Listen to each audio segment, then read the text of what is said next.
தெரியாமல் செய்த தவறின் காரணமாக. அவர் இருந்தாலும் கூட இன்னைக்கு வந்திருக்கக்கூடிய மாணவர்கள் தினமும், அதாவது ஒவ்வொரு மாதமும் எல்லா சனிக்கிழமையும் காலையில் கிட்டத்தட்ட 9:30 முதல் 11 ஒரு 2 மணி நேரம் 11 முடிச்சா 12 மணிக்கு வீட்டுக்கு வந்துடுவாங்க. எல்லா சனிக்கிழமையும் டெய்லி ஸ்கூல் நடக்கிற மாதிரி 9ஆம் வகுப்பு 10ஆம் வகுப்பு 12 நாங்கள் எடுக்கலை. அவங்க தேர்வை நோக்கி அடுத்து செல்லக்கூடிய மாணவர்கள்.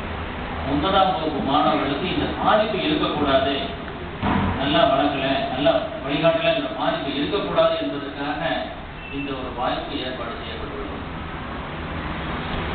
இதில் எங்களுக்கு கிடைக்கக்கூடிய லாபம், எங்கள் நன்மை என்னன்னு பார்த்தீங்கன்னா, உங்களது மாற்றம்.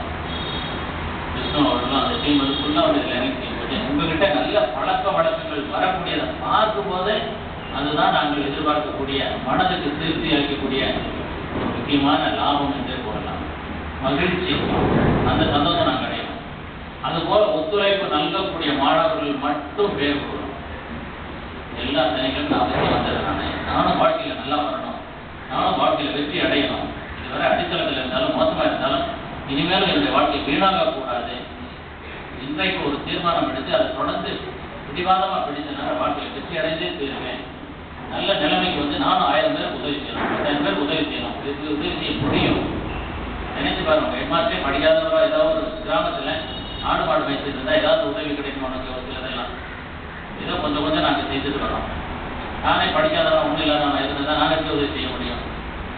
ஏதோ படித்ததுனால எங்கள் வாத்தியார் கொஞ்சம் சொல்லிக் கொடுத்ததுனால எங்கள் அப்பா அம்மா கொஞ்சம் நல்லா வளர்த்ததுனால இந்த இடத்துல வந்துருக்கிறேன், ஒரு சிலருக்கு உதவியாகவும் இருக்க முடியுதுங்கிற ஒரு திருப்தி எனக்கு கிடைக்கும். நீங்கள் அப்படி வரணும்னு நினைக்கிறோம். போகக்கூடிய இடமெல்லாம் ஒவ்வொரு மாணவனும் ஒரு கல்வி நிறுவனத்தையோ ஒரு அலுவலகத்தையோ நிர்வகிக்கக்கூடியவனாக இருக்க வேண்டும்.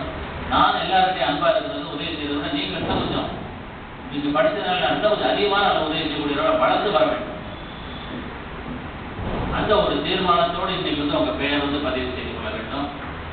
இதன் தொடர்பாக நமது ஆசிரியர் துணைத்தலைமை ஆசிரியர் அவர்களும் உரையாற்ற இருக்கிறார்கள், திரு விஷ்ணு அவர்களும் உரையாற்ற இருக்கிறார்கள்.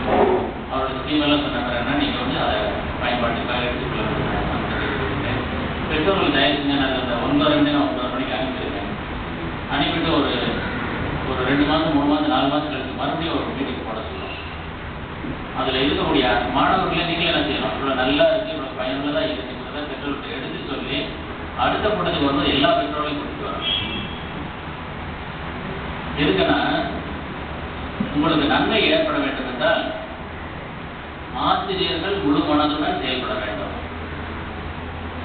பெற்றோர்கள் வந்து அதை உன்னிப்பாக கவனித்து எந்த இடத்தில் தடை இருக்கிறது என்று பார்த்து மாணவர்களுக்கு வளர்ச்சிக்கு உதவியாக இருக்க வேண்டும். சாப்பாடு சரியில்லையா அதை சரி பண்ணணும், துணி சரியில்லையா அதை சரி பண்ணணும், நேரத்துக்கு வரானா இல்லையா அதை சரி பண்ணணும், வீட்டுக்கு வந்தாலும் படிக்கிறானா சோர்வாக